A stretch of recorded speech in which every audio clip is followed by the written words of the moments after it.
Hola, el día de hoy vamos a hablar sobre los primeros enfrentamientos que ocurrieron en la Guerra Cristera, en las regiones en donde sucedieron y por qué sucedieron en específico en esas regiones, además de exponer las batallas más simbólicas que ocurrieron en esta guerra.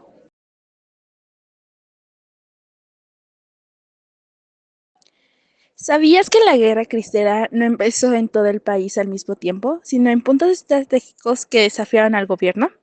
Todo comenzó en el corazón de México, los focos de rebelión. Regiones como los Altos de Jalisco, Zacatecas, Guanajuato y Durango se convirtieron en los epicentros del levantamiento.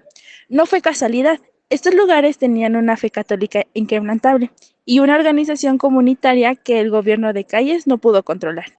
El detonante final fue la estricta Ley Calles de 1926, que al limitar drásticamente el número de ministros y restringir el culto público a recintos oficiales, transformó la indignación en un grito de guerra.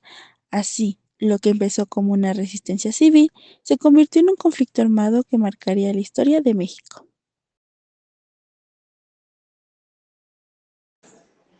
Los Altos de Jalisco se convirtieron en el principal foco inicial de la Guerra Cristera, debido a su profunda religiosidad y fuerte organización comunitaria. En esta región, la iglesia era parte central de la vida cotidiana y cuando el gobierno aplicó la Ley Calles en el año de 1926, que regulaba la práctica religiosa, estas comunidades lo interpretaron como un ataque directo a su forma de vida. Por eso, la reacción no fue solo política, sino también cultural y emocional. Esto provocó que muchas comunidades se organizaran rápidamente en grupos armados, lo que permitió que los levantamientos no fueran espontáneos, sino relativamente organizados desde un inicio.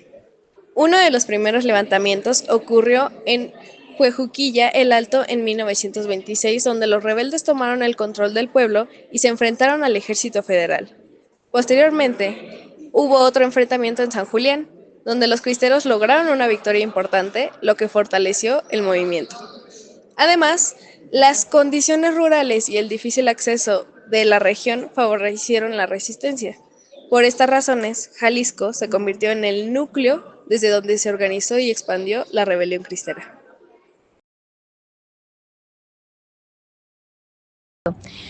Después de los primeros levantamientos en Jalisco, el movimiento cristero se comenzó a fortalecer gracias a la organización de los grupos y al apoyo de comunidades rurales. La rebelión no se quedó en un solo estado, sino que empezó a expandirse rápidamente hacia regiones cercanas. Las primeras zonas a las que llegó fueron Zacatecas y Guanajuato, debido a su cercanía y a las similitudes sociales y religiosas con Jalisco. En Zacatecas, los primeros levantamientos se desarrollaron principalmente en el norte del estado, especialmente en Valparaíso. Esta expansión ocurrió por tres factores principales. Primero, la cercanía con Jalisco, que permitió que las ideas del movimiento se difundieran fácilmente entre comunidades vecinas. Segundo, la misma tradición religiosa, ya que muchas poblaciones compartían creencias muy arraigadas. Y tercero, el descontento contra el gobierno, provocado por la aplicación de leyes que limitaban la práctica religiosa. Como resultado, los grupos cristeros en Zacatecas crecieron rápidamente y se organizaron mejor y comenzaron a participar activamente en el conflicto. Por otro lado, en Guanajuato, especialmente en la región del Bajío, los levantamientos comenzaron en zonas rurales. En el sur del estado surgieron grupos armados dirigidos por líderes locales quienes organizaban a la población para resistir, mientras que en el norte se formaban nuevas células cristeras, lo que permitió que el movimiento se expandiera aún más dentro del estado. Estas acciones fortalecieron la presencia del movimiento en la región y facilitaron su crecimiento.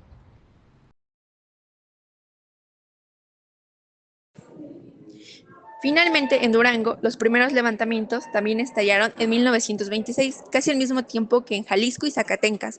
Uno de los focos más importantes fue Santiago Bayacora, una zona rural cercana a la capital del estado, pero también hubo alzamientos en Canatlán, Tepehuanes y la región de la Sierra Madre Occidental. ¿Qué hizo que Durango fuera tan importante? Bueno, son tres factores. El primero, su territorio montañoso y accidentado. La Sierra Madre Occidental ofrecía refugios naturales, cañones y caminos difíciles de rastrear para el ejército federal, lo que permitió a los cristeros organizar guerrillas y lanzar ataques sorpresa. Segundo, las comunidades rurales de Durango tenían una fuerte identidad religiosa, muy similar a la de los Altos de Jalisco. Aquí la iglesia era el centro de la vida social y la aplicación de la ley Calles fue sentida como una agresión muy directa para ellos. El tercero, el difícil acceso para el ejército federal. Las fuerzas del gobierno tardaban semanas en llegar a las sierras, lo que daba ventaja a los rebeldes para poder moverse, abastecerse y replegarse. Bueno, su importancia estratégica. En esta región, los cristeros utilizaron tácticas de guerra irregular, emboscadas, ataques rápidos y retiradas hacia la sierra. Este estilo de combate les permitió prolongar el conflicto y desgastar al ejército federal sin necesidad de enfrentarlos en batallas campales. Bueno, por último, Durango fue importante porque extendió la rebelión hacia el norte del país, conectando con otros focos en Chihuahua y Coahuila.